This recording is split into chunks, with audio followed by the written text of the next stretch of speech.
तो ये जो गीतों पे, जैसे कई लोगों को आज भी ये नहीं पता कि गीत धुनों पे लिखे जाते हैं बहुत सारे जी। तेरी मिट्टी आपने लिखा था, उस पे धुन बनी थी, या धुन थी उस पे आपने लिखा था? धुन थी। ये ऑर्को प्रभो मुखर्जी जो हमारे दोस्त हैं, ये उनकी कंपोजिशन थी। और इस कंपोजिशन पे इनफैक्ट पहले कुछ रोमांटिक सा उन्होंने, क्योंकि वो खुद भी अच्छा लिखते हैं, कुछ लिख रखा था। जैसे मुझे याद नहीं है, कुछ रोमांटिक सा था। लेकिन जब ये फिल्म में गई सिचुएशन, तो हमारे डायरेक्टर अनुराग सिंह जी, अजीम दयानी हमारे जो म्यूजिक सुपरवाइजर थे, करण जौहर, इन सबको ये लगा कि ये धुन बहुत अच्छी तरह से फिट होगी उस सिचुएशन पे जहां हमारे 21 सिख जांबाज एक किला बचाने के लिए अपने प्राण दे चुके हैं। तो ये जब मेरे पास धुन आई तो जाहिर सी बात है कि ये मेरा रिएक्शन था, मेरा रेफ्लेक्स था। वो धुन सुनने के बाद जो पहली पंक्ति मुंह पे आई है वो यही आई है कि तलवारों पे सर वार दिए, अंगारों में जिस्म जलाया है, तब जाके कहीं हमने सर पे ये केसरी रंग सजाया है। ऐ मेरी ज़मीं अफसोस नहीं जो तेरे लिए 100 दर्द सहे, महफूज रहे तेरी आन सदा, चाहे जान मेरी ये रहे न रहे। ऐ मेरी ज़मीं महबूब मेरी नस नस में तेरा इश्क बहे, फीका न पड़े कभी रंग तेरा, जिस्मों से निकल के खून कहे। तेरी मिट्टी में मिल जावा, गुल बन के मैं खिल जावा, इतनी सी है दिल की आरज़ू, तेरी नदियों में बह जावा, तेरे खेतों में लहरावा, इतनी सी है दिल की आरज़ू। और मोहब्बत को नया आयाम दे दिया आपने। वतन की मोहब्बत से बड़ी कोई और मोहब्बत मुझे लगता नहीं हो सकती है। सबसे बड़ी, सबसे गहरी मोहब्बत यही है। अच्छा, ये धुन ना होती तो इन लफ्ज़ों को इतना सराहा जाता? नहीं, बिल्कुल नहीं। कोई भी चीज़, ये तो आप समझ लें कि किसी भी गीत पे, अगर कोई भी गीत, अगर आज जाने दो के लिए मुझे राष्ट्रीय पुरस्कार से सम्मानित किया गया, पर मैं एक सेकंड के लिए भी ये भूल सकता हूँ कि बगैर AR रहमान सर की उस कंपोजिशन के कोई वैल्यू नहीं है इन शब्दों की। जितना मर्म उभर के आ रहा है वो धुन से उभर के आ रहा है, वो गायकी से उभर के आ रहा है। रहमान सर ने खुद ही ये गाना गाया है और हीरल विराडिया उन्होंने गाया है। तेरी मिट्टी बगैर बी प्राक के और बगैर ऑर्को के और बगैर अनुराग सिंह जो हमारे डायरेक्टर थे और अजीम दयानी के, तेरी मिट्टी कुछ नहीं होता, मेरे लिखने से कुछ नहीं होता। शब्दों की अगर बात करें, एक वो शब्दों का म्यूजियम खुला है। अच्छा। नेशनल म्यूजियम में, अभी अमित शाह जी ने उसको इनॉग्रेट किया। लैंग्वेज म्यूजियम है। वाह। अब उसमें अगर आपको एक कोना दिया जाए कि इस देश के लिए या इस देश से जुड़े या इस समय से जुड़े 10 शब्द आपके नाम से वहां डाले जाएं, तो कौन से 10 शब्द लेंगे आप? ऐ भारत माँ, तेरी माटी तेरा आदेश पहले, दुनिया के सारे सुख पीछे हैं, मेरा देश पहले। पता नहीं कितने शब्द हैं, पर मैं सिर्फ ये चाहूंगा कि वो लगा दिया जाए, देश पहले। Everything else can wait. बाकी सब हाशिए पे डाला जा सकता है, बाकी सब बाद में आता है। हम उन लोगों में से है ना, मैंने अभी आपसे कहा कि इस देश में किसी भी समझदार हिंदू के सामने अगर आप संविधान और गीता रख देंगे और कहेंगे कि भाई एक ही चूज कर सकते हो, तो वो गीता को पूरा आदर देते हुए, गीता के ज्ञान को ध्यान में रखते हुए वो संविधान पहले चुन लेगा।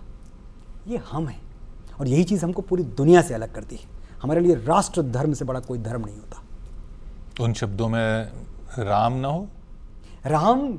राम दुनिया के हर शब्द में है। राम भारत की आत्मा में है, राम संस्कृति में है, कण कण में है। तेरे चरण में है मेरा माथा, नेह तू ही नाता, रा से शुरू और माह पे खत्म है, 2 अक्षरों की मेरी गाथा। जिंदगी खत्म हो जाती है, रा से शुरू होती है, माह पे खत्म हो जाती है, और राम ही देश है। जब मैं देश की बात करता हूं तो मैं अपने प्रभु श्री राम की बात को ही रीइटरेट कर रहा हूं। आप पूरी दुनिया का लिटरेचर इतिहास उठा के देख लें, अभी ओडिसी फिल्म आई है, पुरानी बातें करते हैं, आप कुछ भी उठा के देख लें, जो देशभक्ति का पहला कॉन्सेप्ट है, पहला आइडिया है, जो पहला शब्द है, पहला स्पंदन है, वो आपको मिलता कहाँ है? वाल्मीकि रामायण में। जब रावण के वध के बाद सुग्रीव का, जब उनको राजा बना रहे हैं प्रभु श्री राम, तो लक्ष्मण कहते हैं कि भैया ये लंका हमने अपने बाहुबल से जीती है, अपने बाहुबल से जीती हुई लंका को आप किसी और को दे रहे हो, क्यों? लंका के राजा आप बन जाएं, आपको होना चाहिए। उस वक्त जो प्रभु श्री राम ने कहा था वो क्या था? अपि स्वर्णमयी लंका नमे लक्ष्मण रोचते, अपि स्वर्णमयी लंका नमे लक्ष्मण रोचते, जननी जन्मभूमिश्च स्वर्गादप गरीयसी। जननी जन्मभूमिश्च स्वर्गादपि गरीयसी। ये सोने से बनी हुई लंका मेरे मन को भा नहीं रही है लक्ष्मण, क्योंकि माँ और मातृभूमि का स्थान स्वर्ग से भी ऊंचा है। ये है देशभक्ति का पहला उद्धरण, ये है देशभक्ति का पहला आइडिएशन, बाकी सब कुछ इसके बाद आता है। तो जब मैं आपसे कहता हूँ कि वहाँ जो शब्द लगे उसमें देश लिखा हो, तो ये मैं अपने राम से सीख के ही बोल रहा हूँ। उसमें रहीम ना हो, अल्लाह ना हो। अब मेरी नज़र में मेरा, आपने मुझे पूछा, हाँ, तो मेरे लिए तो क्यों, क्या हिंदू होने के लिए मुस्लिम विरोधी होना चाहिए? बिल्कुल नहीं। सवाल, हम विरोध तो किसी का नहीं करते, मैं वही तो बता रहा हूँ। आप मुस्लिम विरोधी नहीं है? एकदम मुस्लिम विरोधी नहीं हूँ। मेरा ड्राइवर मुसलमान, मेरे ऑफिस बॉय में, मेरे ऑफिस के स्टाफ में लोग मुसलमान, मेरे जो सबसे अच्छे प्यारे दोस्तों में से एक नाम है अजीम दयानी। अजीम दयानी मुसलमान, क्या बात कर रहे हैं आप। रूमी जाफरी साहब मेरे बड़े भाई जैसे हैं, इतने बड़े राइटर हैं, वो मुसलमान। बहुत लंबी फहरिस्त है, लेकिन ये सब, मैं एक बात दावे से कह रहा हूँ, अजीम के यहाँ आप जाएंगे तो आपको हनुमान जी की मूर्ति लगी हुई मिलेगी। और मैं हंसा, मैंने देख के, तो कह रहा अरे सर हनुमान जी है मेरे, आप उस पर हंसना मत। मैंने कहा नहीं भाई, मैं हनुमान जी पे नहीं हंस रहा हूँ, मैं इस बात पे हंस रहा हूँ कि एक मुसलमान ने हनुमान जी की मूर्ति लगा रखी हुई है। बोले हनुमान जी हमारे, ये वो लोग हैं जिन्होंने भारतीयता में विश्वास किया है। ये घुले मिले हैं इस देश की मिट्टी में, इस देश की संस्कृति में। ये अपने कल्चर के लिए अरब देशों की तरफ नहीं देख रहे हैं। इनको पता है कि हमारा धर्म अलग हो सकता है, हमारा मजहब अलग हो सकता है, हमारे पूर्वज एक हैं। इनको भी पता है कि आप जब इनकी 6वीं 7वीं 8वीं 10वीं पीढ़ी खंगालेंगे तो उनका नाम अब्दुल नहीं रहा होगा, उनका नाम शायद राम प्रकाश ही रहा हो। तो ये सब लोग जानते हैं। देश से प्यार करने के लिए क्या सरकार से भी प्यार होना चाहिए? बिल्कुल नहीं, सरकार देश नहीं है। सरकार का विरोध देश का विरोध नहीं है। आप, आपको पूरा अधिकार है, संविधान आपको अधिकार दे रहा है, जम के करिए, खुल के करिए। जहां आपको लगता है कि कोई बात गलत हो रही है, लेकिन जिम्मेदारी से विरोध करिए। आप ऐसा ना करें कि आप मुद्दा कोई और लेके जंतर मंतर पे धरने पे बैठे और वहां बात कोई और हो रही है। तो ये विरोध तो हाईजैक हो गया ना आपका। इतना अच्छा मुद्दा, वाकई इस दुनिया में कौन है जो आपको बोलेगा कि नहीं नहीं नीट में पेपर लीक हो गया, बड़ा अच्छा हुआ, सरकार से सवाल ना पूछो। मैं पूछता हूं सरकार से सवाल, और मेरा हक है ये पूछना। और मैं चाहता हूं कि अकाउंटेबिलिटी तय की जाए, जिसने भी किया है वो दंडित किया जाए, वो जो लूप होल्स सिस्टम में वो भरे जाएं।